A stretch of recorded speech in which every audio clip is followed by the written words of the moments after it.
Aujourd'hui, on va parler valeurs et engagement. Je suis Cédric Watine, tu es chez Outils du Manager, le podcast en français sur le management le plus écouté. Aujourd'hui, je te propose le témoignage de Karine Lecrène. Karine a été salariée dans l'entreprise familiale. Ensuite, elle a quitté cette entreprise pour être salariée dans un grand groupe. Et finalement, elle a créé sa propre entreprise. Ce qui est intéressant dans le témoignage de Karine, c'est qu'elle va nous parler de valeurs. Et on va voir que ces valeurs peuvent générer de l'engagement et que cet engagement va générer de la performance. Place à ma conversation avec Karine. Bonjour Karine. Bonjour Cédric. Je suis ravi de t'accueillir sur le podcast. Je crois que tu as Pareillement. plein de choses passionnantes à nous dire. On va commencer avec une première question, très simple. Si quelqu'un cliquait sur cet épisode, quelle est la chose la plus importante en termes de valeur avec laquelle il pourrait repartir de notre conversation? Déjà, je te remercie pour ton invitation. Je suis honorée. J'aurais envie de dire que l'équipe est le socle de la performance en entreprise. Et que sans équipe, en fait, on peut avoir les meilleures idées, mais voilà, on n'a pas l'essentiel. Ça me va bien. C'est un peu le thème d'outils du manager. Enfin, moi, je parle du manager, mais forcément, quand on parle du manager, on parle aussi de son équipe.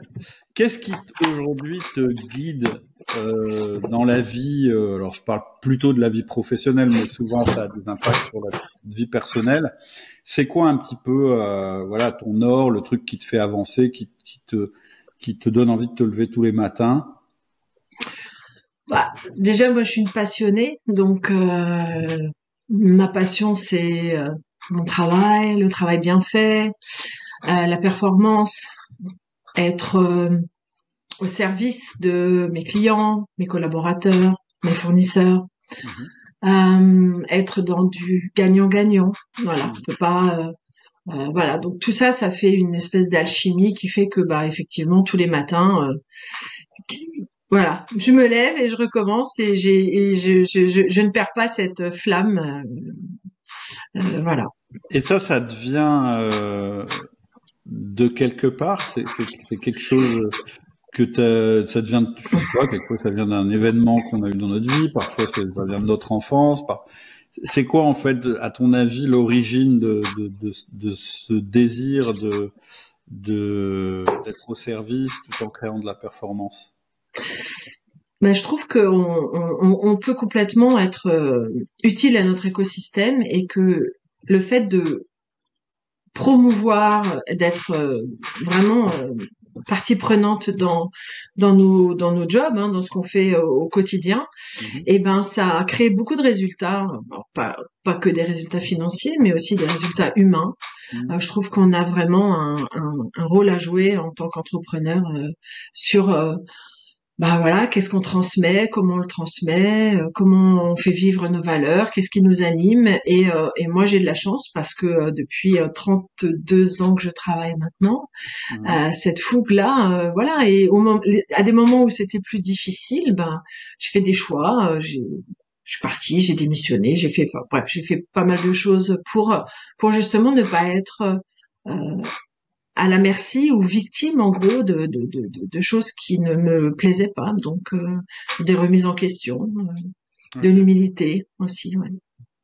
Ce qu'on peut faire peut-être, c'est que tu nous expliques ton parcours, savoir un petit peu d'où tu viens, par quoi t'es passé, vers quoi tu vas. Moi, j'aime bien comprendre dans quelle trajectoire les gens sont. Donc, en démarrant peut-être de comment tu as été élevé, puis ensuite peut-être les études que tu as faites, puis après ta première expérience professionnelle, etc. Ouais. Donc déjà je m'appelle donc Karine Lecrène, j'ai 53 ans, j'ai 3 grands enfants. Voilà, je suis entrepreneur depuis 2 ans maintenant, mais j'ai une carrière dans l'agroalimentaire depuis 1991, date de mon premier emploi. Voilà, je suis issue d'une famille d'entrepreneurs, commerçants. Ma mère avait un hôtel-restaurant et mon père avait plusieurs entreprises, mais la dernière en date était une entreprise sur le marché de Rungis, aux poissons. Ok. où on était négociant et transformateur plus tard, et producteur de truites également en Normandie. On est originaire de Bretagne, ma mère est allemande. Voilà, donc j'ai perdu mon papa très jeune, j'avais 14 ans, et j'ai continué mes études. J'ai fait un bac littéraire. J'étais plutôt douée en langue. Et ensuite, j'ai fait un BTS commerce international, où je pratiquais l'anglais, l'allemand, l'italien notamment. Et mon père, à son décès, évidemment, il y avait son entreprise. Donc mon frère a repris l'entreprise. Et c'est des métiers passion, hein, c'est des métiers l'agroalimentaire, la bouffe, l'humain, tout ça. Donc mon frère, il était ingénieur en informatique, donc rien à voir avec la choucroute. Mais il s'est pris au jeu et il m'a embarqué dans son sillage à la sortie de mes études. Et donc je l'ai rejoint en 91. Donc, voilà, je travaillais pendant 22 ans dans l'entreprise familiale. J'ai commencé à la base, hein, déchargement des camions, travailler de nuit, prendre du jus de poisson. Voilà, j'ai appris les codes. Mhm. Une jeune femme dans un milieu difficile, masculin, poissonnier, Il y avait pas une grande très... différence d'âge entre ton 10 frère ans, et toi. 10 ans, ouais, 10 ans. Et mais bon, moi aussi, je me suis pris au jeu. Puis à la sortie de mon école, je me suis dit, bon, vendre du poisson ou des chaussettes, après tout. De toute façon, faut bien commencer. Rungis, bon, je connaissais, j'aimais bien, je venais souvent avec mon père. D'accord. Et puis voilà, je suis tombée dans la marmite aussi et j'ai grandi là, j'ai fait 3 enfants, je me suis mariée, j'ai divorcé, enfin bref, j'ai fait ma vie. Et puis un jour, c'était plus confortable.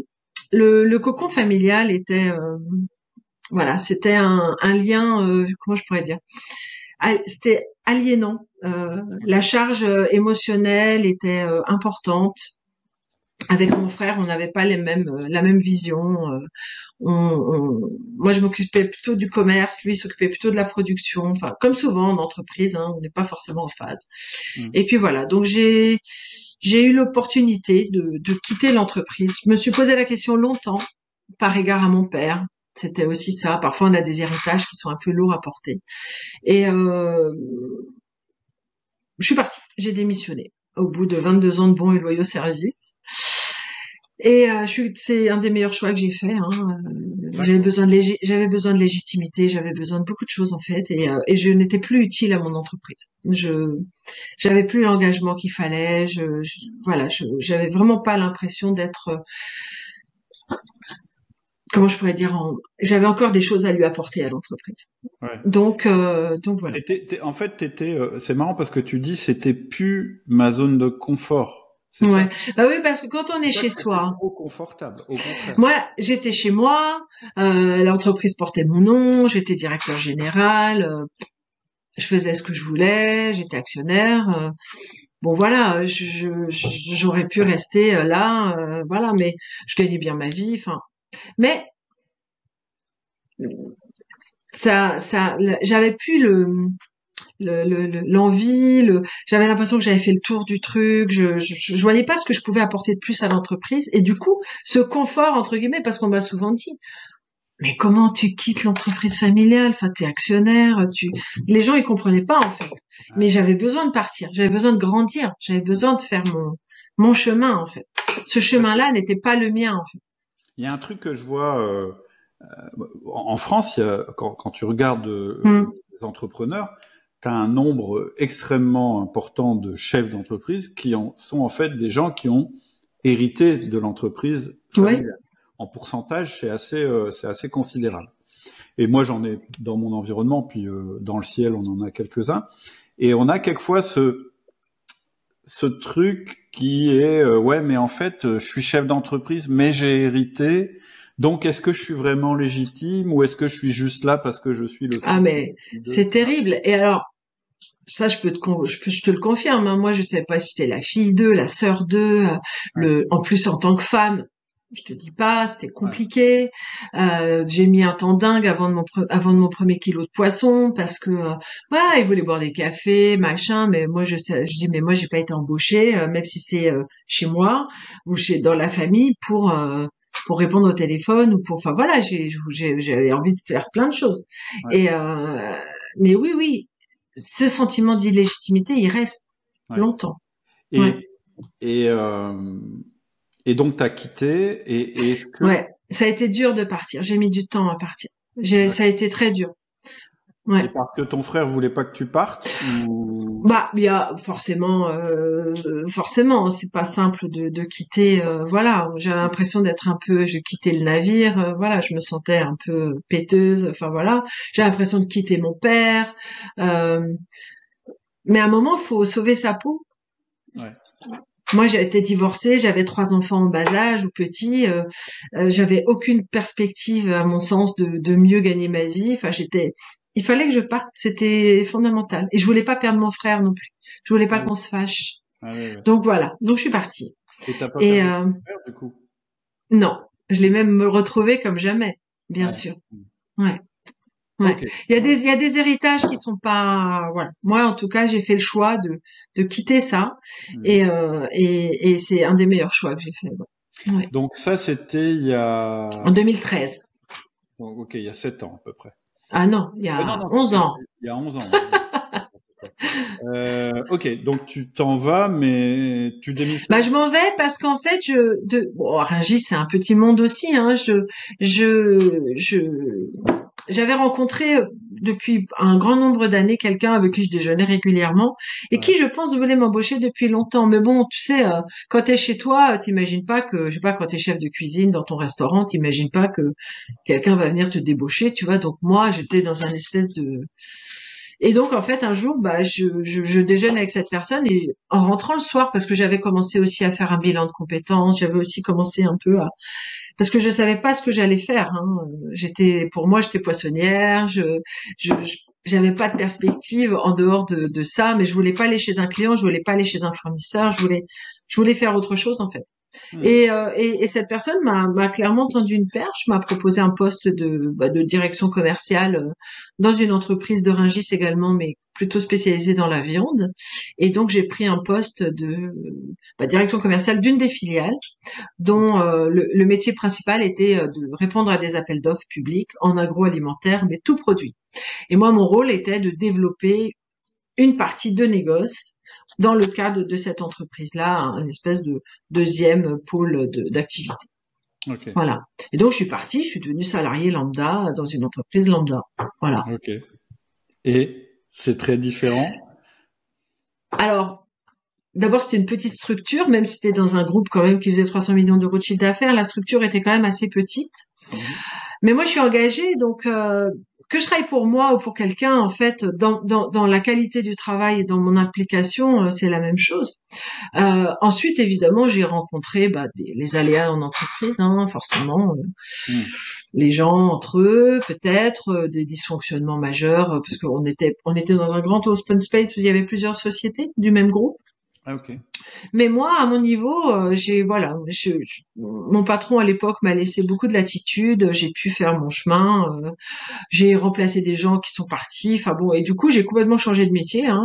J'ai pas fait du tout ce pourquoi j'avais été embauchée. J'ai repris la direction en fait de la partie appel d'offres. Okay. Voilà, j'ai élargi mon réseau sur d'autres produits que la marée, le poisson. Et puis voilà, je me suis lancée, j'ai constitué mon équipe, j'ai gardé quelques collaborateurs qui étaient déjà présents. Il y en a qui sont partis, il y en a qui sont arrivés. Et puis voilà, on a fait notre bonhomme de chemin. Je suis restée une dizaine d'années. Mais alors, moi, il y a un truc qui m'intéresse, c'est je comprends ce que tu dis, hein, c'est-à-dire que tu te donnais à fond, etc. Mais dans l'entreprise précédente, l'entreprise familiale, quelque part, tu avais un peu hérité d'une situation. Tu avais ce truc de légitimité qui était: est-ce que vraiment je le mérite? Est-ce que je suis pas là juste parce que je suis la sœur ou la fille, etc., etc. Du coup, tu arrives dans un nouvel environnement où tu as pu tout ce background autour de toi, etc. Et donc, ça va être le vrai test, finalement. Tu t'as pas eu de doute par rapport à tes capacités? Tu t'es jamais dit... Mais... Tu sais, j'ai une force, clairement, c'est que je me dis, il y aura toujours une solution, quoi. Enfin, je veux dire, si je me plante, je dis souvent, bah, je sais pas, de toute façon, il faudra bien que je paye mes factures, donc je trouverai bien un job. Enfin, tu vois, Ouais. je me dis, tu vois, donc faut bien se lancer, tu sais. Si tu risques pas de perdre quelque chose, tu risques pas de gagner non plus, hein. C'est voilà. Donc c'était une bonne entreprise. Je savais que je partais dans un groupe solide. Voilà, j'avais quand même des échos. Je me suis renseignée. Enfin voilà. Après, bon. Quand tu fais des choix, hein, tu fais des choix, après tu les assumes, mais j'ai fait un bon choix. Ok. J'ai fait un bon choix. J'ai beaucoup appris, vraiment. Et on a été racheté par une coopérative en 2016. Mhm. Et mon ancien patron, qui était actionnaire minoritaire, mais actionnaire, et bon, voilà, il y a une partie des actionnaires qui est partie. Il y en a Mhm. qu'un qui est resté. Et à ce moment-là, moi, j'ai pris la direction de la filiale directement. Hein. Voilà, là j'avais la responsabilité de la filiale dans tout ce qui était en tout cas animation des équipes commerciales. Et voilà. Après on était géré par une COP, donc tout le back office était géré par le siège, mais en tout cas la direction opérationnelle, c'est moi qui l'avais. Ok. Donc, nouveau Voilà, challenge. nouveau challenge. Bon, pas vraiment en fait, parce que c'est déjà ce que je faisais. Mon ancien patron, j'étais au fond de la mine et je poussais les wagonnets, donc il était voilà, il était tranquille. Et puis bon, il était aussi proche de la retraite, donc D'accord. voilà, il m'a beaucoup transmis aussi. Hein, il m'a transmis des réseaux, il m'a transmis un nouveau métier, une nouvelle approche, voilà. Et donc, bah, le rachat, comme malheureusement beaucoup de groupes, hein, on a été racheté par une coopérative qui était une grosse coop, une des la 10e ou 11e coop à l'époque de France. Aujourd'hui, je sais plus trop où elle en est, mais et ben comme beaucoup de PME, hein, pour acheter des grosses PME comme ça, il faut de l'argent. Ouais. Et donc, forcément, bah, c'est soit des fonds, soit des coopératives qui rachètent ce genre d'entreprise, en tout cas dans l'agroalimentaire. Mhm. Et, et voilà. Donc, on a été, comment je pourrais dire, mis face à une autre dimension de Ouais. l'entreprise. Ok. Et là, bon, il y a plein de choses super, mais c'est pas en tout cas mon mode de fonctionnement à moi. Ok. Et même si j'ai pas eu franchement à me plaindre directement parce que j'avais beaucoup d'autonomie, j'étais vraiment en responsabilité de mon périmètre qui ne correspondait en rien au périmètre des autres. Moi, j'étais Ok. toujours un peu à part. J'avais vraiment un métier très spécifique. Tous les Mhm. autres métiers étaient vraiment liés à la viande. Moi, j'avais vraiment un pôle tout agro, très différent. Ok. Et qui faisait quand même, on est monté quand même à 50 millions d'euros de chiffre d'affaires. Donc, on avait quand même Oui, une t'as dit. puissance de frappe importante. Ouais. Hein. T'as dit Voilà. taille. Mhm. Ça a gagné beaucoup, ça a perdu parce que des appels d'offres, voilà. Mais en tout cas, euh, le, le fonctionnement de la coopérative, étant donné que moi j'avais un métier complètement en dehors de leur périmètre aussi, j'ai pas été tellement impactée moi directement dans mon, je dirais dans mon métier. C'était beaucoup plus difficile pour mes collègues Mhm. groupes au niveau bah, des back office, de tout ce qui est centralisable, informatique, la compta, la RH, Le enfin voilà. support. Mhm.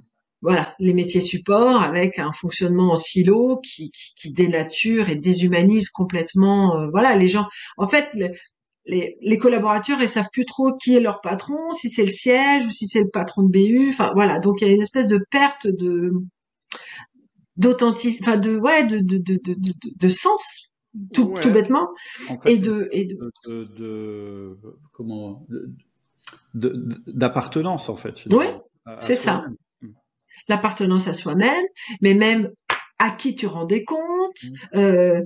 T'as des décisions qui sont prises mais qui sont pas applicables. Voilà, nous Rungis, on est un petit peu un village gaulois. Hein. Mhm. On a des codes très spécifiques, on a des horaires de nuit, on a des métiers compliqués. Et du coup, forcément, si c'est pas accompagné et tout ça, donc il y a eu beaucoup de casses, Ok. beaucoup voilà, de fractures, voilà. Et donc, alors oui. T'as peut-être une question? Non, Parce que là, je suis partie. On a mis un sou dans la machine. Moi, je m'arrête. non, mais en fait, c'est quand même ce qui s'est passé, c'est que tu as quitté Ouais, cette ouais, boîte-là. Mais ouais. c'est J'ai marrant. quitté. Ouais, j'ai quitté parce que j'avais pris la direction de la filiale. J'avais construit l'équipe, j'avais bien, enfin voilà, et j'avais envie de faire autre chose. Ok. Donc j'avais été aller voir mon PDG en lui disant, écoute, voilà, écoutez, pardon, je le vous voyais, j'ai dit voilà, moi je veux bien garder la supervision. Je veux bien garder cette activité-là, mais j'ai envie d'avoir un voilà.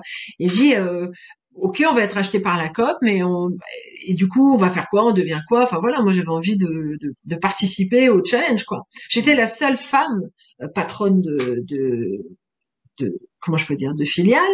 Enfin voilà, je trouvais que en plus dans des métiers de viande, enfin voilà, bon, je trouvais c'était plutôt challengeant. Après avoir fait 22 ans de marée, donc où il y a pas beaucoup de femmes non plus, Mm. je me trouvais voilà, on avait un projet. En plus, il avait trouvé un successeur pour la partie direction générale. Enfin bon, et donc voilà. Mais en gros, de façon très gentille et très paternaliste, hein, en gros, il m'a mis la main sur l'épaule, il m'a dit, mais Karine, mais vous êtes bien là, ce que vous faites, c'est super ce que vous faites. J'ai dit, ouais, ouais, c'est sûr. Moi, j'aimerais bien faire autre chose, ouais. J'aimerais bien avoir un peu plus, voilà. Et puis, bon, voilà, hein, bon, maintenant, t'es dans ton activité, t'y vas, tu commences et tout, machin. Et puis un jour, avec ma collègue qui elle était groupe, mais qui s'occupait avec moi de tous les appels d'offres, donc toute la partie qualité, administratif, voilà, de la construction des appels d'offres. Mm. Et donc on travaillait un soir, je pourrais il devait être 21 heures où on avait des grosses échéances. Et moi j'avais vraiment l'impression d'être seule parce que une activité qui dépendait pas des autres, parce que bah je suis responsable, autonome, je gère mon truc, ma filiale comme si c'était la mienne. Donc tout le monde dormait bien, mais moi enfin voilà, moi j'étais plus voilà. Et à côté de ça, je voyais aussi mes collègues souffrir hein, de cette restructuration, de cette perte de, on leur enlevait des tâches, enfin voilà, c'était en même temps moi qui perdais mon voilà mon ce qui me faisait triper le matin et en même temps je voyais la dégradation et on n'avait pas de vision, on n'avait pas de vraiment On a de... l'impression que toi, à ton niveau, tu es autonome, mais en fait, t'es pas intégré. Tu es dans un Hmm, système où ben, exactement. continuer à faire la même chose, ça ne nuit pas, mais est-ce que ça apporte quelque chose? À quoi je sais? Bah en tout cas oui, Et tu en côtoies, chiffres, mais et tu côtoies des gens, oui, oui, en termes économiques, mais après, hmm, il n'y a pas que ça. c'est Et ça. après, à côté de toi, tu as des gens qui vivent pas forcément bien le nouveau fonctionnement et qui comprennent pas. C'est l'impression qu'on a en fait.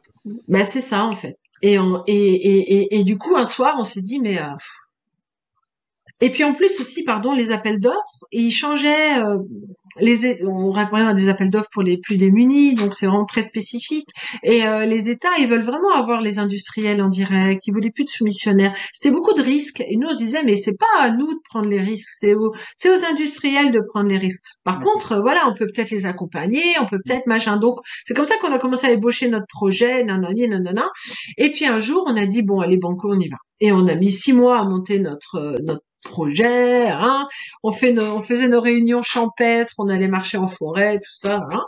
Et donc ça, c'est Et avec quelqu'un de la boîte, hein, c'est ça? alors c'est avec voilà, c'est avec une collègue qui était donc à l'époque groupe, elle, DRH, directrice qualité et administrative du groupe, et elle pilotait en fait le back office de toutes les filiales qui constituaient le groupe auquel j'appartenais. Et D'accord. ce groupe-là a été acheté par la coopérative. D'accord. Voilà. Et donc elle était vraiment elle la partie back office quoi, hein, métier Admin, support, voilà, tous les métiers support, et moi plutôt développement, commerce, logistique, enfin tout ce qui est plutôt l'opérationnel. et donc vous décidez de quitter On décide de quitter, voilà. pour Donc créer, pour créer, comment pour pour créer. créer exactement, pour créer une structure donc que bah voilà qu'on a créée en 2021, en Ouais. décembre 2021. Mais on a quitté notre emploi en janvier 2022.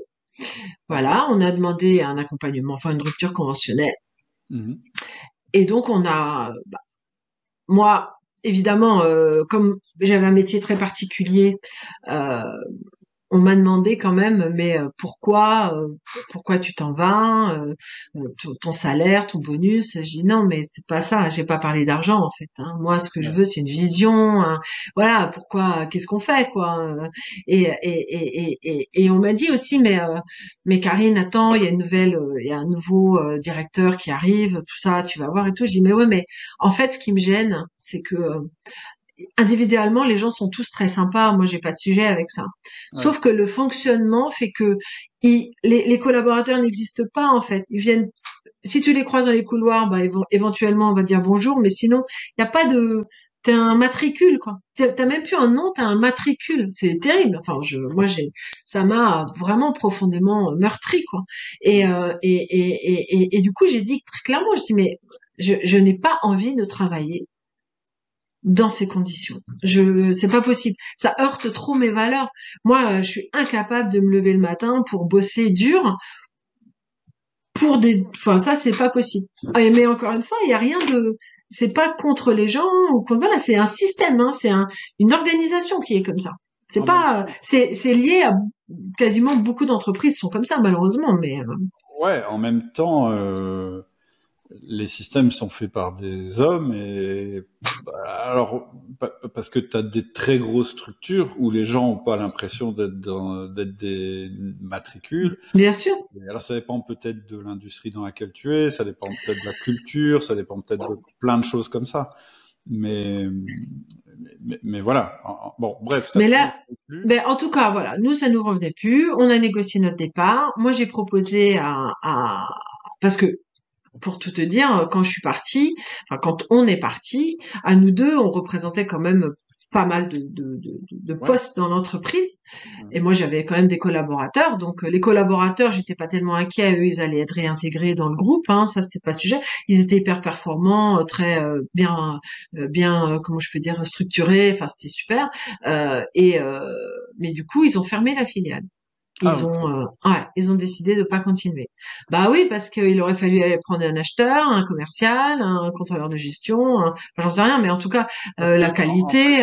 Toi, tu cumulais plein de postes en fait. Finalement. Bien sûr, bien sûr. Et le fait qu'il l'ait fermé, ça veut peut-être aussi dire que de toute façon, la filiale n'était pas dans leur vision.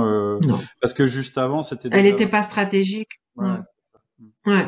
Non, elle n'était pas stratégique. Elle était. Elle était là.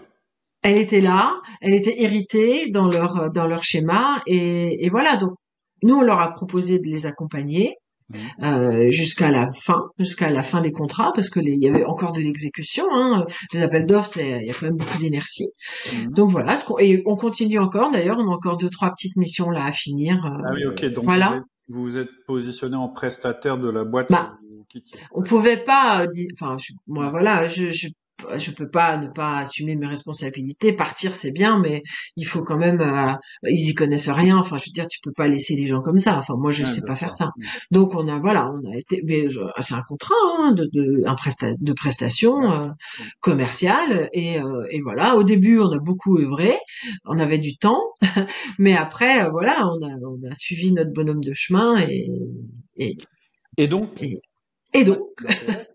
C'est que tu passes donc là, après être passé de la vie de salarié dans une entreprise familiale, d'une famille dont tu fais partie, après avoir été salarié dans une entreprise qui est pas celle de ta famille, là, carrément, tu deviens entrepreneur. Oui. Entrepreneuse, je sais pas comment on dit. Qu'est-ce que ça change en fait ? Qu'est-ce que ça change de passer d'une position de salarié à une position d'entrepreneur ? Alors, professionnellement, en tout cas dans la production du travail, pour moi, rien. Parce que, comme je te disais, mon implication a toujours été la même, que je sois salarié, actionnaire, non actionnaire, salarié lambda.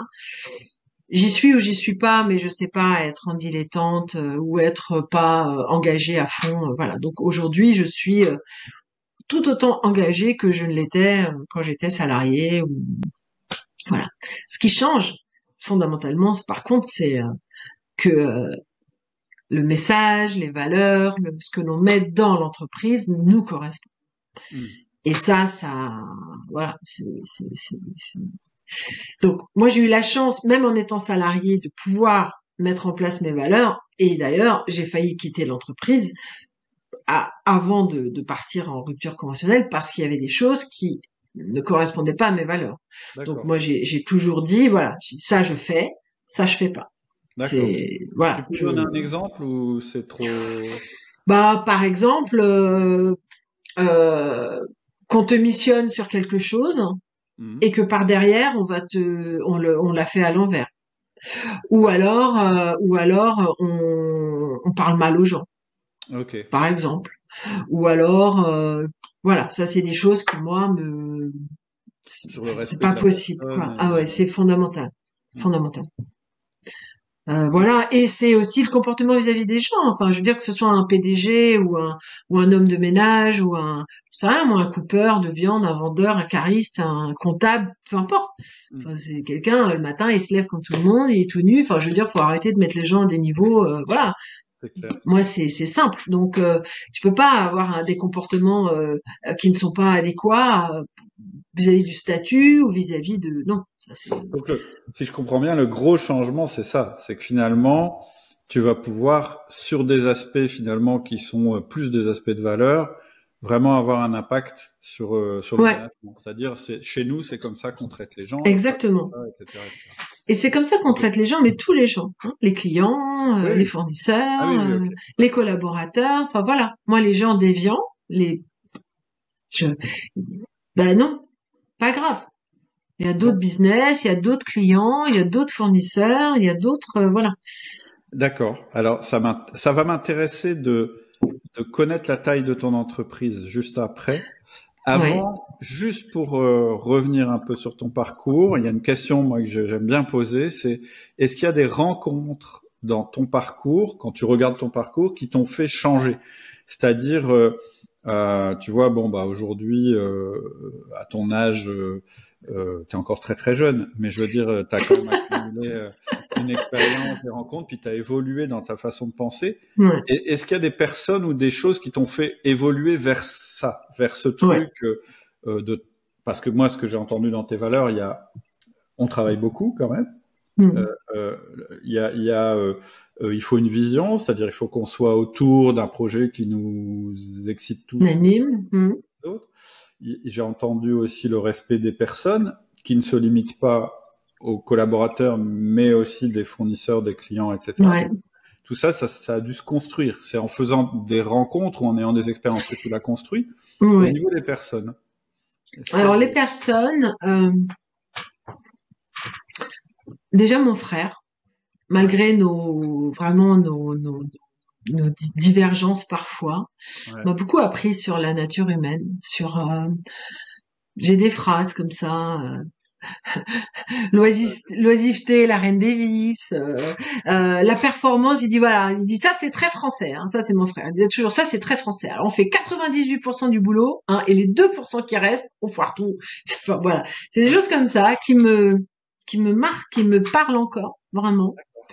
Il y a ce premier patron qui m'a donné ma chance, voilà, qui m'a vraiment permis de sortir de ça, du giron familial, de cette zone, voilà, qui m'a permis en tout cas de créer ma propre légitimité en termes professionnels.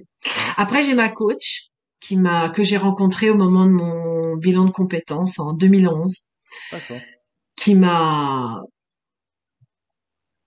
je vais pas dire sauvée, mais presque. J'ai une bonne pensée pour elle parce qu'elle est décédée malheureusement.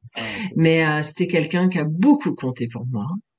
Et elle a continué à t'accompagner. Oui, j'ai fait dès que j'ai entamé mon nouveau boulot, j'ai fait des formations de management, bien sûr. Moi, je suis très instinctive, hein, je suis une influente stable. D'accord. Et ah bon. Et mon associée est une dominante consciencieuse. Vois-tu, on est complètement à l'opposé l'une de l'autre. C'est plutôt bien. Si vous vous entendez. En fait, Ça veut dire que vous avez des modes de fonctionnement différents et que parfois ça peut quand même frotter. Oui. Mais ce qui est vraiment important, c'est que vous soyez d'accord sur les valeurs. Parce que finalement, c'est exactement. en fait, C'est exactement ça. La confrontation, elle est super productive, Mm. à condition qu'elle tourne pas en conflit. Et souvent, on passe au mode conflit parce qu'on n'est pas d'accord sur les valeurs. Mais Et ouais, mais là, non. Nous, on a, exactement. Nous, on a construit, dominant. Exactement. Et nous, on a construit notre business, notre association là-dessus. Bien sûr, on est tellement différentes. Mais donc voilà, donc ma coach, elle m'a accompagnée, oui. Oui, oui, elle m'a accompagnée, elle m'a fait comprendre que j'étais sur la bonne voie, que j'avais des choses à faire, voilà. Et puis en parallèle aussi, alors c'est pas dans le business, mais quand même, c'est aussi quelqu'un qui m'a beaucoup aidé en termes de confiance en soi, de travailler sur soi. Voilà, ça fait depuis 2011 vraiment que je fais un travail sur moi important. Et donc, Chez moi, c'était une coach, pas que business, c'était une coach de vie. Non, je pense qu'à partir du moment où tu commences à mettre le nez un peu dans le développement personnel et dans vraiment prendre conscience que tu es issu de transgénérationnel, tu es issu d'une éducation, d'un monde patriarcal, d'hommes, de machin. Non, mais c'est ça en fait. Et c'est te faire confiance, puis surtout quand t'es une femme, c'est d'autant plus difficile. Alors je veux pas faire du féminisme à deux balles, j'aime pas ça, mais voilà, on vient de loin, quoi. On vient de loin. Moi, j'ai 3 garçons et c'est génial et je vois comment les choses évoluent et c'est top, quoi. C'est et alors quand ta coach a quitté, tu as rencontré quelqu'un ou aujourd'hui? Alors j'ai effectivement oui, je suis toujours accompagnée, ouais. J'ai fait la formation de Jenny Chamas que tu as invitée d'ailleurs, je crois, de leader ambitieuse, qui m'a beaucoup apporté aussi sur justement ce. Interview, je suis venu plusieurs fois chez elle et cette approche-là du coaching de vie est géniale. Et en parallèle aussi, je suis aussi sur Clotilde Dussoulier. C'est pareil, c'est aussi une façon d'appréhender les choses, de s'autoriser en fait à être soi-même. Alors moi j'avais beaucoup de tout ça parce que je suis assez instinctive encore une fois, je faisais beaucoup de choses naturellement, mais mon éducation quand même dans la dure ne m'autorisait pas beaucoup à écouter tout ça, ma petite voix, tout ça. J'ai fait une formation en énéagramme aussi, m'a beaucoup appris sur la personnalité des gens, comme le disque un peu, mais voilà. J'ai compris que j'étais en colère, tu vois, j'ai calmé ma colère, j'ai fait pas mal de choses, ça m'a beaucoup adouci. Et je me suis dit voilà, c'est pas parce que je suis une femme. Chez nous, être gentil, c'était un peu moche, comme tu vois, t'es gentil, c'est un peu nul, quoi. Et en fait, non, c'est génial d'être gentil. Mais par contre, faut pas être complaisant. La bienveillance et la gentillesse, c'est génial. Ouais. Exigeant. Oui. Ah bah oui, performant, exigeant, mais gentil. Okay, ça m'intéresse. Alors, juste donc aujourd'hui, la boîte que tu as créée avec ton associé, est-ce que tu peux la présenter, qu'on voit à peu près de quoi il s'agit, du périmètre, de ce qu'elle fait, et puis un peu, moi ça m'intéresse de savoir en termes de management combien tu as de personnes, etc. Donc on a démarré toutes les deux avec Annie. Donc la société s'appelle Cap & Co. Cap & Co, K-A pour Karine, AP pour Annie, Pedrona, voilà, & Co. & Co, au début, il n'y en avait pas, mais bon, voilà. Et donc, on s'était dit, bon, voilà, on va faire de l'accompagnement, on va proposer aux industriels qui veulent, s'ils veulent répondre directement aux appels d'offres, nous, on peut leur proposer une boîte à outils, on sait faire, donc voilà. Après, j'avais quand même moi aussi mon activité de négoce, donc j'avais quand même des clients réguliers que j'avais pas développé parce que j'avais jamais eu le temps, mais voilà. Et puis en parallèle de ça, quand même, on trouvait qu'on avait un binôme quand même sympa, justement ces deux visions un peu de l'entreprise et surtout une force de pratico-pratique sur pas mal de sujets. Et donc on a décidé aussi d'accompagner les entreprises de notre écosystème de Rungis justement sur le management, la qualité, le RH. On fait aussi on les accompagne dans justement des changements qui doivent opérer, voilà, les changements de génération, la place des femmes dans l'entreprise, être une femme mais être aussi dans des métiers plutôt considérés comme masculins, mais voilà. Et donc voilà, on a démarré comme ça. On s'était fait un business plan. On avait dit allez. Ouais, on estime faire 1,5 million la première année, 2 millions la troisième, et en fait, on a cartonné. Tous nos clients industriels nous ont suivis dès la première année. Donc, tout de suite, on a. Alors, moi, j'ai effectivement, comme l'entreprise était, l'ancienne entreprise allait fermer, j'ai proposé à une de mes collaboratrices à mes collaboratrices, j'en avais 2 collaboratrices de venir. Il y en a une qui est venue, l'autre n'est pas venue. Faut dire aussi qu'on a ouvert au tout début de la guerre en Ukraine. Bon, moi je fais quand même de l'alimentaire, hein, donc entre l'huile, la farine et autres problèmes, voilà, ça a été un peu chaud. Mais bon, pour autant, voilà, donc on a accompagné un grand nombre d'industriels qui ont quasiment tous gagné leurs appels d'offres. Donc il a fallu faire l'exécution et tout. Donc dès la première année. Dès la première année, voilà, voilà. Le négoce tourne aussi. J'ai eu la chance aussi d'avoir un client qui, on avait à peine fait notre cabis, qui me dit, écoute, j'ai un budget à dépenser, est-ce que tu peux me trouver ça? Je dis, bah oui.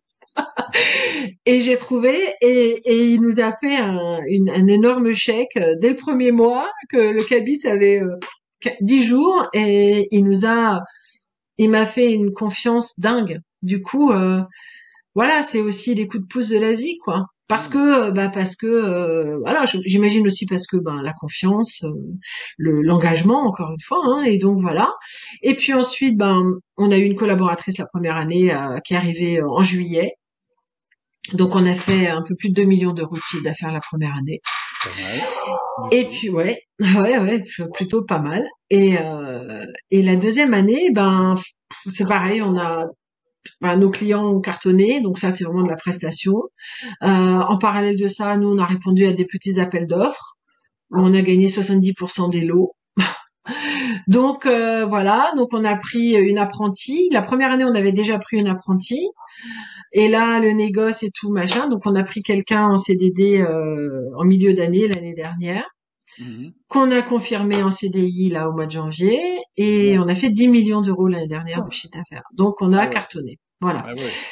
Donc là, on a un autre poste en CDD qui est super, que j'espère on va pouvoir garder en fonction des résultats de nos appels d'offres là auxquels on va répondre.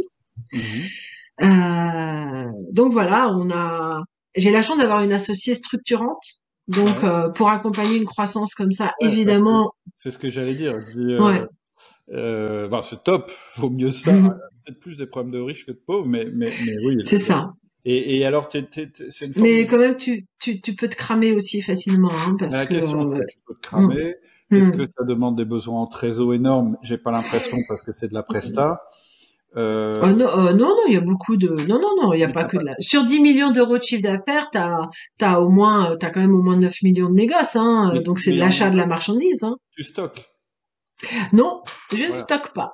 Donc c'est l'écart achat-vente. Hein. Ouais, exactement. Et puis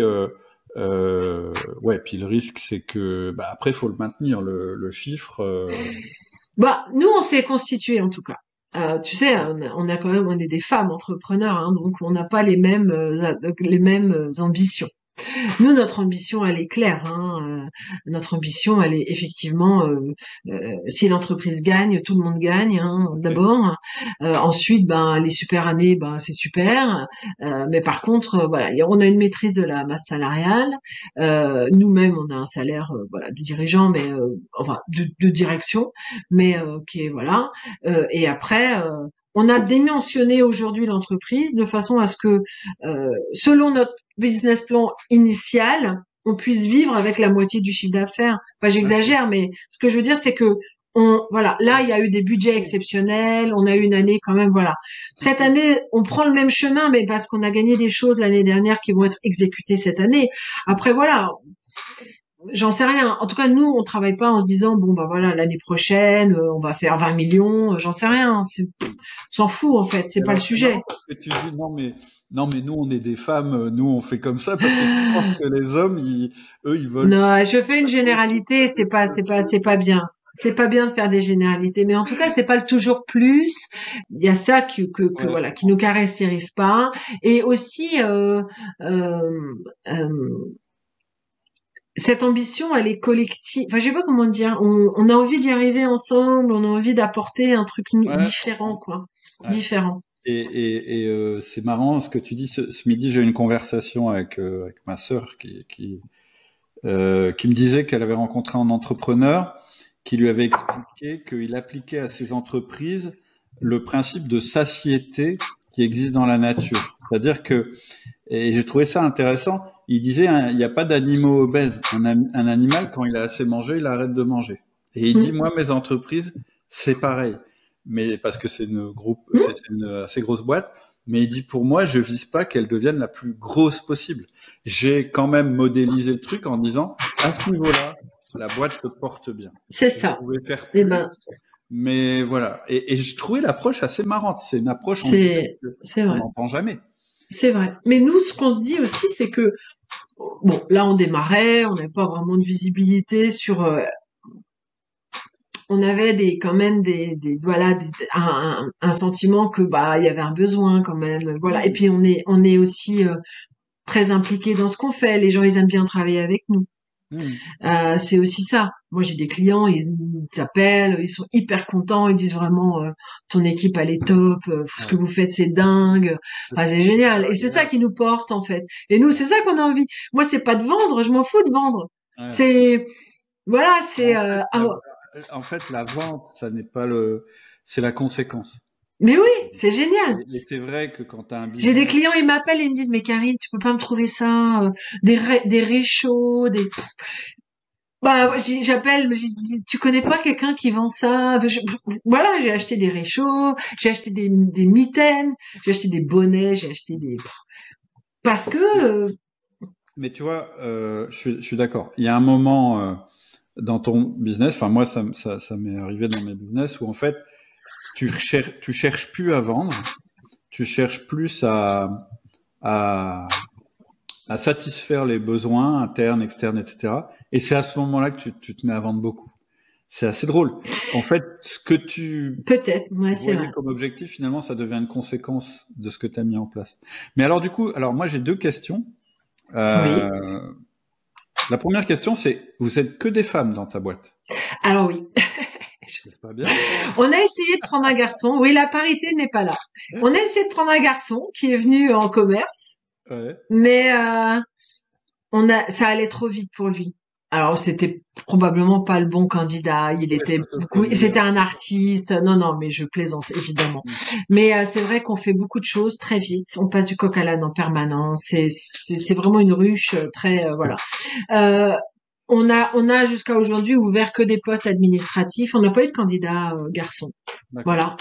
J'ai un freelance qui était un de mes anciens collaborateurs dans mon ancienne entreprise, qui était mon responsable logistique. Ouais. Je lui ai dit, écoute, nous on part, mais toi t'es proche de la retraite. Euh, moi j'aimerais bien que tu vas te faire chier à la retraite en fait. Si Hmm. tu aides une jeune entreprise à démarrer, comme ça t'as un petit job machin, monte ton auto-entreprise, comme ça tu m'accompagnes sur les missions logistiques, tu continues, voilà, ça te fait un complément de revenu. Enfin, Cool. c'est tout bénef quoi. Et Hmm. du coup on a quelqu'un, un garçon Plus en âgé, freelance.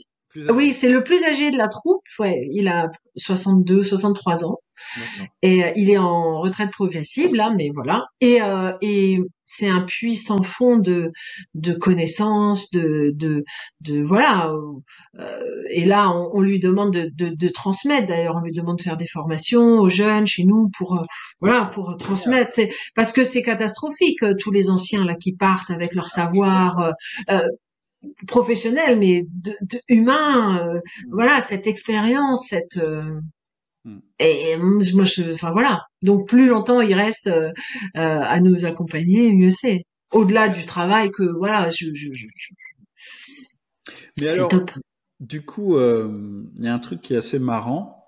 c'est que ce qui t'a fait partir de ton ancienne boîte, et créer ta boîte, t'as dit c'est un peu que j'étais pas intégré dans la vision et qu'il y avait un manque de vision, de toute façon. Oui. Et là, je comprends ce que tu dis, je comprends l'enthousiasme et tout ça, mais en même temps, pour moi, la vision, elle est pas claire. Tu vois, Nous, la vision, c'est d'être utile. Mais non, mais Karine, c'est quoi votre vision à 3 ans? Qu'est-ce que vous voulez changer sur votre marché? C'est comment vous allez changer le monde, machin bidule.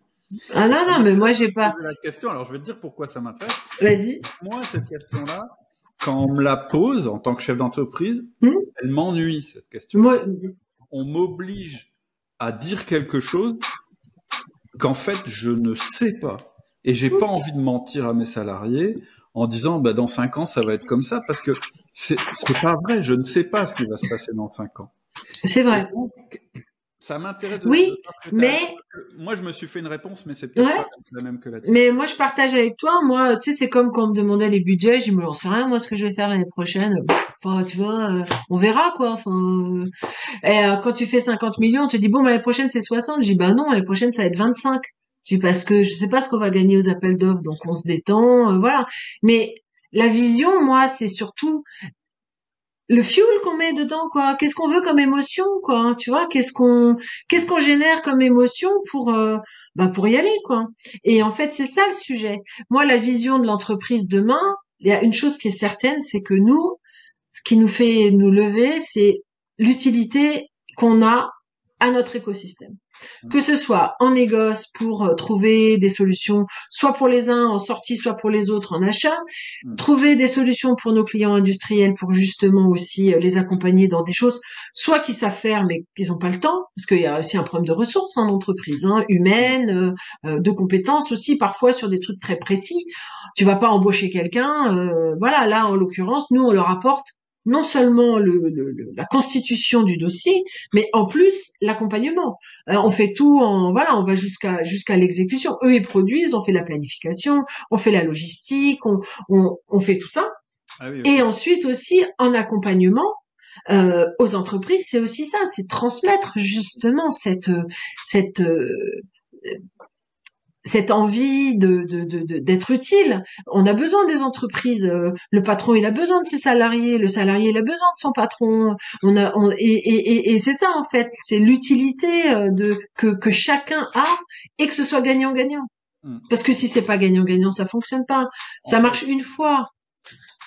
Donc après, voilà. Moi, c'est ça ma vision. C'est quel impact pourquoi on fait ça et nos collaboratrices, elles nous disent, nous, ce qu'on aime, c'est vous. Alors, ça, on est très flattés, mais au-delà de ça, c'est, putain, on sait pourquoi on le fait, quoi. Voilà, les gens sont reconnaissants, sont contents, En fait, et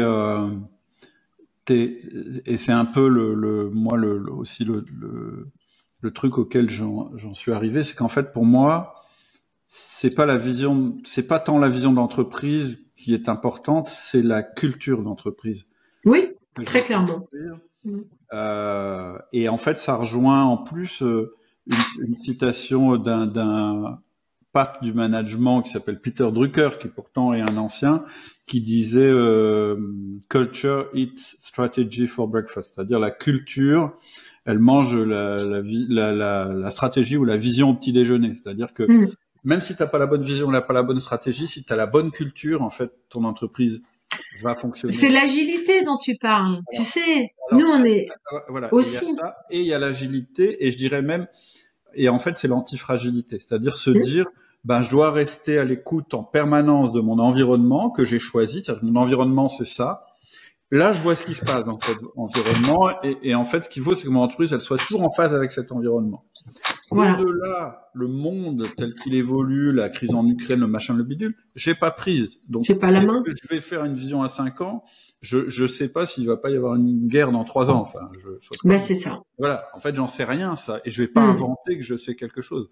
Donc, moi, mon champ d'action, c'est la culture de mon entreprise et mon environnement économique et comment je navigue à l'intérieur de ça. Exactement. Et nous, on est complètement sur cet aspect-là de l'entreprise, de voilà, de rester vigilante, opportuniste, mais dans le respect de nos valeurs. Et on fait pas de plan sur la comète.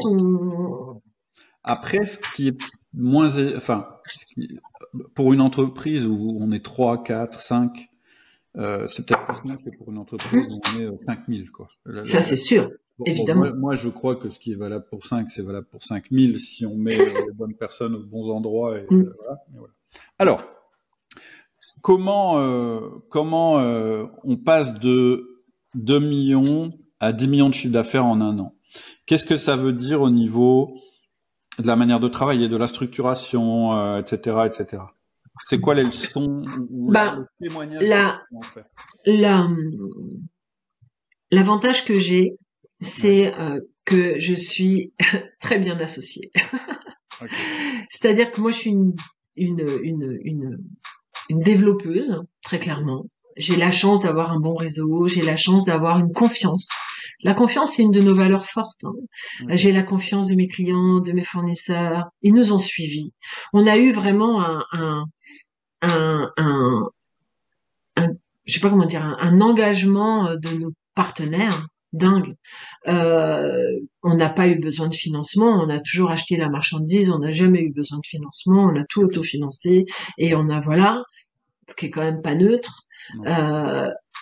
Et j'ai une associée qui est structurante. Donc dès le départ, même à deux déjà à deux, on avait le kit en plus elle était DRH, donc le kit pour les nouveaux collaborateurs d'entrée, toute la structuration de l'entreprise a été faite dès le départ. Je suis convoquée en CODIR tous les mois. Et oui, non, mais et en fait, du coup, on a fonctionné dès le départ à deux, comme si on avait déjà une équipe, comme si on avait déjà, et du coup, au fur et à mesure, quand on a commencé à prendre les collaborateurs, tout était déjà, les bases étaient posées, les choses étaient faites, il y avait, enfin, voilà. Et voilà. Après, on a une grande capacité de travail toutes les deux aussi, donc on a beaucoup travaillé. Ça, on a embauché, bien sûr. Qu'est-ce qu'on a fait d'autre?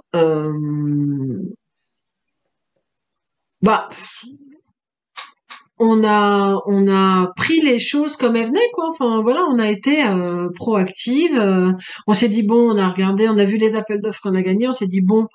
Nous, il y a une inertie quand même aussi dans notre travail. Il y a le négoce qui est du gré à gré au quotidien, mais il y a quand même, dans les appels d'offres, il y a quand même une inertie. Entre le moment où tu déposes, le moment où tu as les réponses et le moment où tu commences à exécuter, il y a quand même des mois. Donc, ça nous a permis quand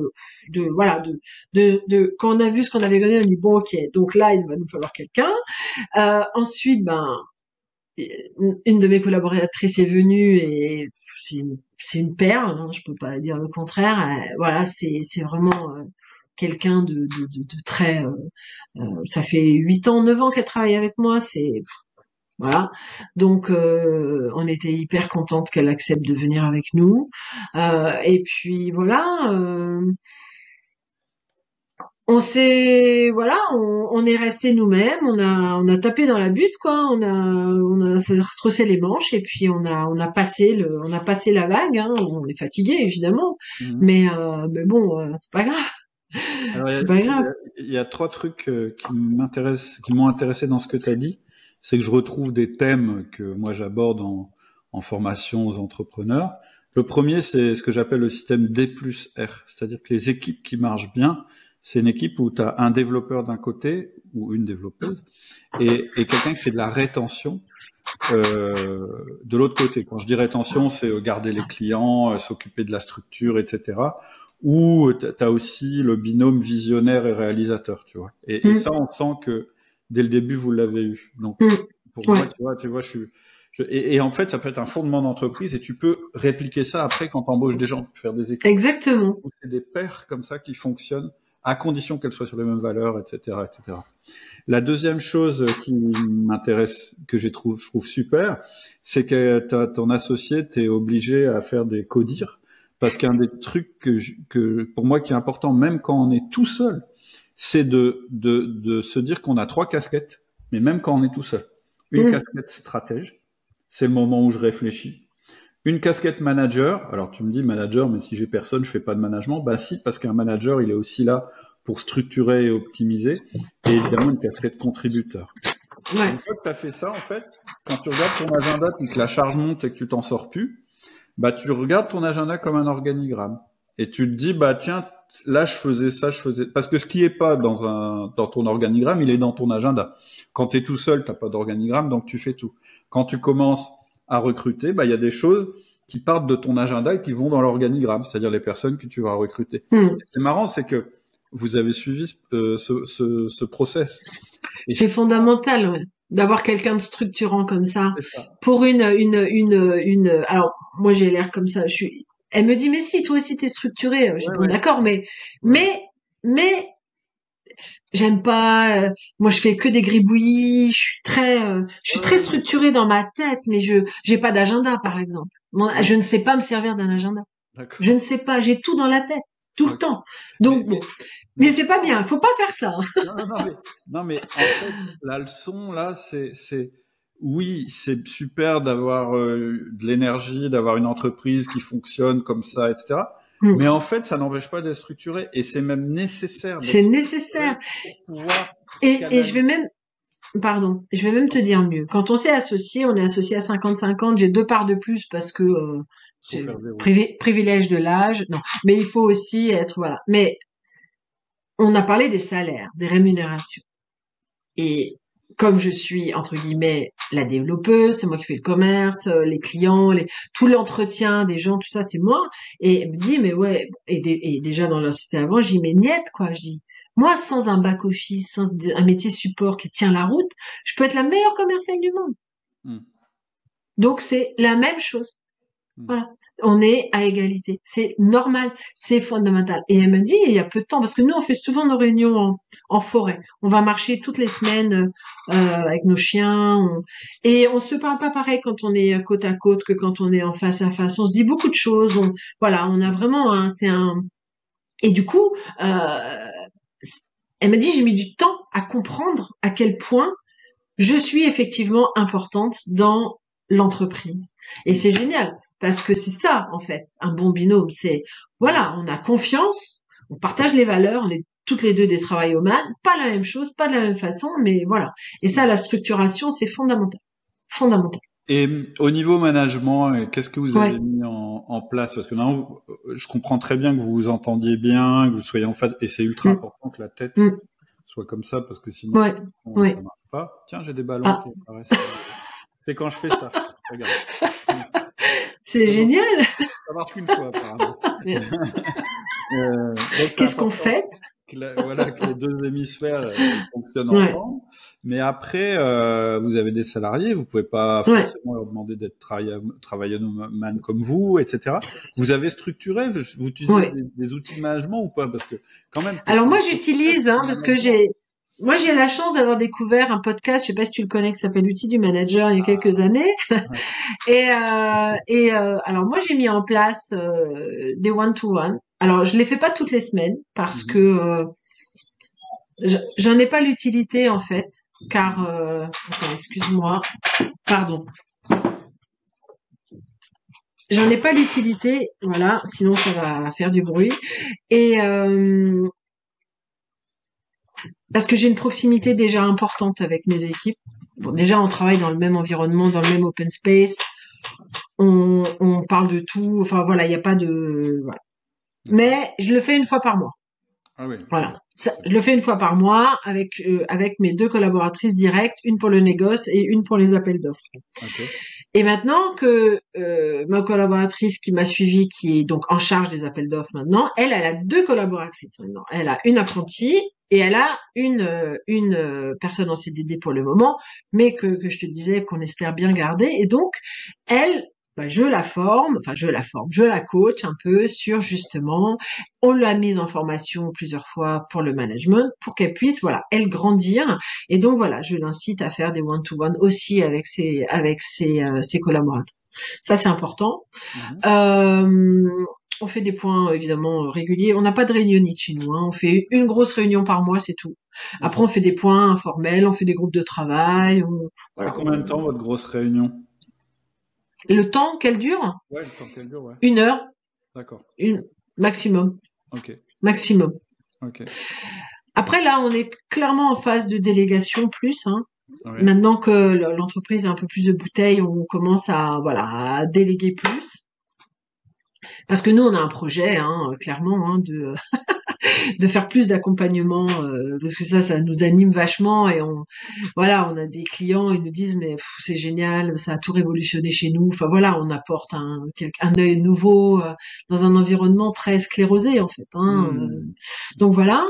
Mais donc en management, on fait 2 fois par an, on ferme les bureaux. On fait on garde quand même un œil sur les boîtes mail et on répond au téléphone, on fait un transfert d'appel. Mais 2 fois par an, on va faire un resto, qu'est-ce qu'on a l'année dernière, on a fait un karaoké, on a fait un balade énigme, on s'est baladé dans Paris à chercher des énigmes, enfin voilà, des trucs où on travaille pas, hein. Par contre, il y a pas de réunion, de brainstorming, de machin, c'est que c'est que être ensemble, voilà, passer une journée. Cette année, on va organiser un méga barbecue, on va faire les Olympiades de Cap & Co avec les conjoints, les enfants, on va faire un gros barbecue avec des jeux, enfin voilà, nos Jeux olympiques à nous. Voilà, qu'est-ce que je peux dire d'autre en termes de management? En fait, et ce que tu disais là juste avant, c'est que tu es en train de faire monter des gens en compétences Ouais, pour transmettre la partie, comment je vais plus dire, opérationnel de notre. opérationnel business, Ouais, mais opérationnel, pour pouvoir te dégager du temps ouais, et avec ton associé pouvoir intervenir pour oui, plus. propulser un petit peu ta manière de Bah, travailler en entreprise dans d'autres entreprises. c'est un des 3 métiers, hein, c'est un des trois, une des Ouais, ouais. 3 activités qu'on avait mis en place, mais qu'on n'a pas eu le temps encore aujourd'hui de développer ou de mettre en avant parce que voilà. Alors on a fait, je sais pas, Annie plus que moi parce qu'elle fait des missions plus techniques, hein, sur justement de qualité de RSE, de RH également, mais on a fait 2 missions sur du management et de l'accompagnement des équipes, des changements en fait. Parce que moi, j'ai une de mes belles-filles qui sort d'une école de management, c'est génial. Elle apprend des outils, des machins, tout ça, et je lui dis, et du coup, comment ça se passe en entreprise? Mais en fait, ils font des audits qui restent sur un coin. 80% des audits restent sur un coin du bureau. Ouais. Ils sont pas mis en application, en fait. Parce que c'est le changement. C'est l'accompagnement au changement. C'est comme ça qu'on évolue. C'est le passage à l'acte, obligatoirement. Parce qu'on peut tous faire des diagnostics, dire ce qui va pas, enfin voilà. Mais après, c'est comment on change. Qu'est-ce qu'on fait pour que ça change? C'est comme en politique, c'est super facile de dénoncer. C'est ça, c'est ça. Mais si on en reste là, ouais. Et mettre les équipes à contribution. Ouais. Mettre les équipes à contribution, c'est fondamental. Alors justement, parce que mettre les équipes à contribution, c'est un nom, c'est l'engagement. Hein. Oui. Et on sent que pour toi c'est important, etc. Comment, pourquoi c'est important dans une entreprise déjà de créer de l'engagement et comment, d'après toi, c'est quoi les clés pour créer une équipe engagée en fait? Déjà, c'est les accompagner. Ouais. Moi, je sais que c'est les féliciter, la reconnaissance. Vraiment, c'est fondamental. Moi, j'adore. Des fois, le vendredi, quand on a eu des semaines super dures et tout, j'envoie un petit WhatsApp, on a un groupe. J'ai vraiment bravo, quoi. C'est top. Enfin voilà. Il y a ça. Il y a le respect de leur vie privée aussi. Hein. Chez nous, il n'y a pas d'horaire à rallonge. Tout le monde fait ses heures. Elles font 35 heures. On n'a pas de cadre non plus. Hein. On n'a que pour l'instant des employés et des apprentis. Non, apprentis, employés et agents de maîtrise. Voilà. Ouais. Voilà. Donc, si toutefois elles devaient dépasser de leurs heures, elles récupèrent leurs heures évidemment. On a mis en place tout ce qu'on pouvait en termes d'intéressement. Je parle de la partie financière, hein, tout ce qui est intéressement péro, les mutuelles, les chèques cadeaux, enfin bref, voilà. On a une jeune maman avec nous, donc on l'accompagne sur la crèche d'entreprise. Voilà, parce que c'est important aussi de pouvoir, en tant que maman, et moi je sais de quoi je parle, pour avoir eu 3 enfants divorcés avec des jobs lourd. Voilà, toutes les femmes et les mamans n'ont pas forcément envie de rester à la maison, ont envie d'avoir une carrière, ont envie de travailler, ont envie de participer. Et voilà, et nous, voilà. Elles peuvent faire du télétravail si elles veulent, mais on n'a pas de candidate, sauf une qui a, voilà. Donc, bah voilà, c'est qu'on doit être bien au bureau. Quoi d'autre? Après, t'as pas mal parlé des valeurs quand même. Oui. Sur la cohérence. Alors, ce serait quoi les valeurs? Nos valeurs? Ah ouais, un peu de les définir ou... Ouais, bah, non, elles sont non seulement définies, mais elles sont vécues et elles sont fondamentales. C'est on a 4 valeurs fondamentales. C'est la confiance, l'éthique, la performance et le savoir-être. Voilà. Ça, c'est nos 4 valeurs. Confiance, éthique, performance, savoir-être. Alors moi, je vais te dire un truc. Ouais, mais la confiance, qu'est-ce que ça veut dire? Parce que finalement, c'est un mot tout le monde aime bien. Hein. Êtes-vous contre la confiance? Non, non. Non, personne n'est contre, bien sûr. Qu'est-ce que ça veut dire? La confiance, c'est la sécurité. La confiance, c'est une forme d'engagement aussi. Alors tu vois, tu sais, il y a des gens. Moi, j'ai souvent dit ça à mes enfants et j'ai toujours dit à mes enfants, tu sais, il y a que le voleur qui croit qu'on va le voler en fait. Il y a que les gens qui te mentent. Il y a que les gens qui qui te la font à l'envers, qui croient que tu vas leur faire à l'envers. Parce que si t'es normalement constitué, le matin, tu te lèves pas pour faire des crasses aux gens. Enfin, en tout cas, moi c'est pas ma philosophie. Donc voilà, moi, a priori, je fais toujours confiance. Ce qu'on me dit, je le crois. Parce que ce que je dis, bah, je le pense. J'ai une forme de congruence importante. C'est fondamental d'ailleurs. C'est aussi ça qui fait l'engagement des gens. C'est que, voilà, quand on me dit quelque chose à moi, c'est à moi qu'on le dit. Je vais pas le répéter. Les 4 accords Toltec, la base. Alors, la base. Ah bah oui, bah c'est la base. Bah moi, c'est la base même en entreprise, que la parole soit impeccable. Déjà. Si tu dis de la merde, excuse-moi, mais tu reçois, c'est moche, tu peux pas passer ta vie à critiquer, tu peux pas être tout le temps à gna gna gna gna gna gna, c'est pas possible ça. Ça c'est du poison pour les gens et pour l'entreprise. Donc déjà il y a pas de jacasserie quoi. Enfin ça c'est interdit. Et puis tu sais il y a de la jacasserie quand il y a des gens disponibles pour écouter les jacasseries. Moi j'ai pas le temps. Dans mon quotidien j'ai pas le temps déjà. Ensuite c'est fais de ton mieux évidemment. Toujours. Donc les je m'en foutistes, les gens qui s'en foutent, non, ça c'est pas possible. On peut faire des erreurs, il n'y a pas de problème avec ça. Par contre, on apprend ses erreurs, on évolue, on répare ses erreurs. Voilà. Ne pas faire de suppositions. Hein. Il faut pas imaginer que les gens ils pensent, t'en sais rien, ce qu'ils ont dans la tête. Les gens peut-être qu'ils ont mal dormi, peut-être que ci, peut-être que ça. Tu poses des questions, tu vois, si t'as des doutes. Et ça y est, le quatrième. Alors, parole impeccable, pas faire de suppositions, fais de ton mieux et... N'en fais pas une affaire personnelle. N'en fais pas une affaire personnelle. Tu vois, tu les connais. Ben, je sais que tu les connais. Mais c'est hyper important. C'est hyper important. C'est tellement... Alors, ça peut paraître bisounours comme ça. Tu sais, les gens disent, je connais pas. Hein. Mais c'est pas grave. Mais tu te rends compte que quand tu as des principes de vie comme ça, même de façon très diffuse ou quoi, quand tu penses à ça, quand tu vas dire quelque chose, tu te dis, mais est-ce que ce que je dis, ça sert? Est-ce que ce que je dis, c'est non seulement utile, mais est-ce que ça... Enfin, tu vois, c'est... Ne jamais humilier les gens au public. Jamais. Jamais. T'as quelque chose à dire, tu le dis en bec à bec. Voilà, tu prends les gens à part. C'est comme les enfants, tu grondes pas tes enfants devant tout le monde. Et pas devant les frères et sœurs non plus. Tu dis les choses. L'éducation. Tu vois, pour moi, ça, c'est des choses fondamentales. Et du coup, tu respectes les gens. Et les gens te respectent. Tu dis que tu donnes ta confiance tout à l'heure. On va prendre l'exemple de la confiance parce que c'est un sujet moi, que j'aime bien. Et qu'est-ce qui se passe si quelqu'un abuse ta confiance, justement? C'est difficile pour moi. C'est difficile. C'est la patronne. Alors, je vais te dire, il m'est arrivé un truc, là. Alors, c'est pas un collaborateur, c'est un fournisseur. Voilà. Et, qui me ment. Je sais pas pourquoi il fait ça. Alors, une fois, bon, je m'en suis rendu compte, j'ai dit, pourquoi tu fais ça? Enfin, tu vois, j'ai 2 fois. 4 fois. Donc là, ben, j'ai malheureusement aujourd'hui, bon voilà, c'est un partenaire, voilà, mais je ne partagerai plus rien avec cette personne. Enfin, voilà. Donc un collaborateur déviant, ben,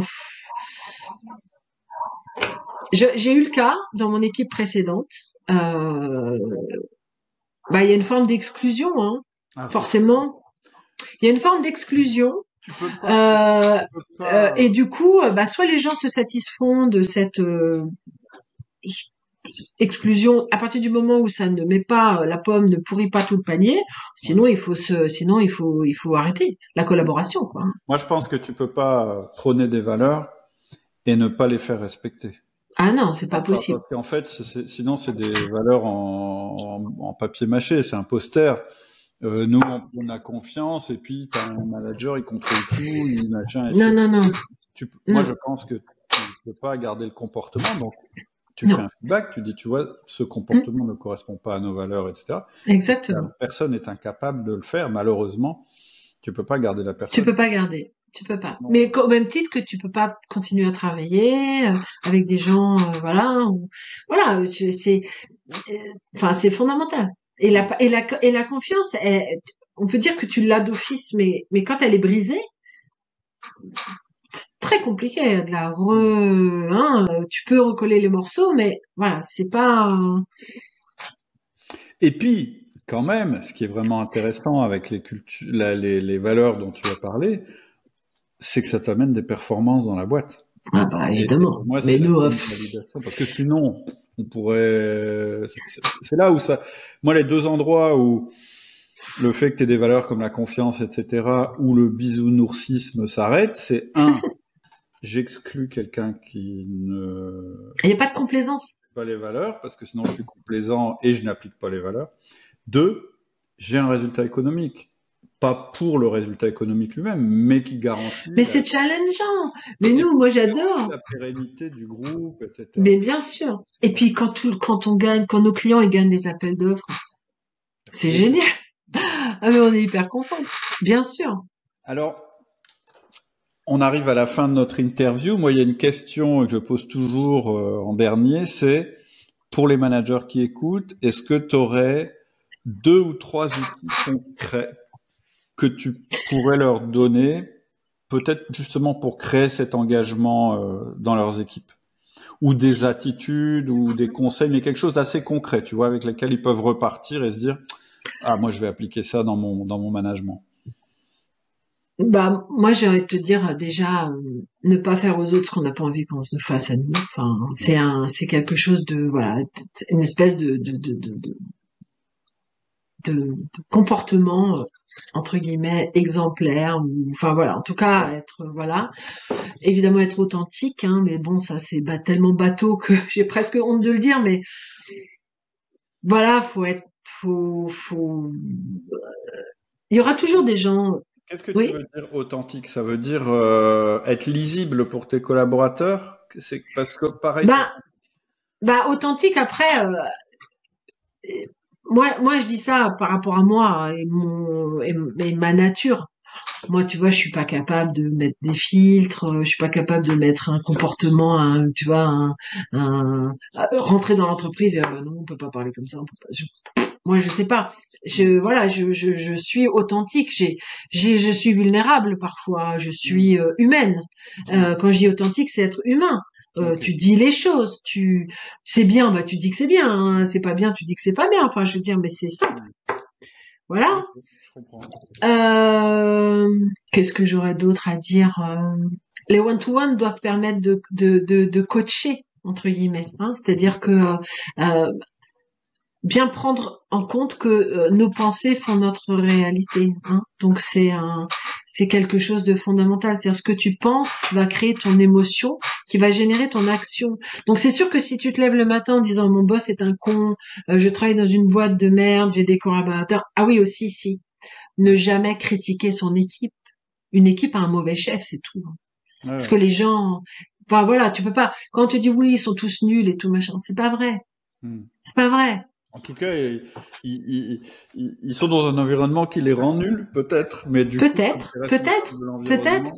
Exactement. On peut pas mettre la faute sur les gens. Voilà, du bon sens.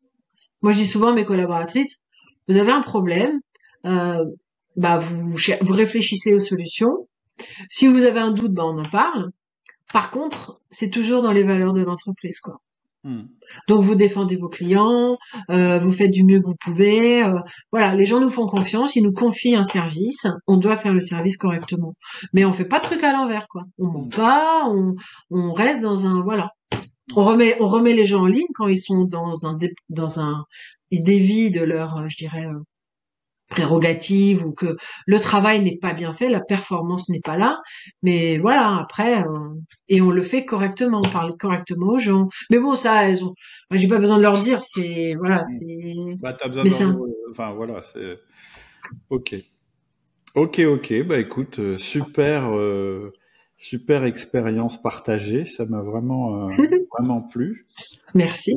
On te souhaite que ça se développe dans le sens où tu veux. Et ça écoute, c'est gentil. Je te remercie beaucoup et puis au plaisir. À la prochaine. Donne-nous des nouvelles. Très bien. Merci. Salut.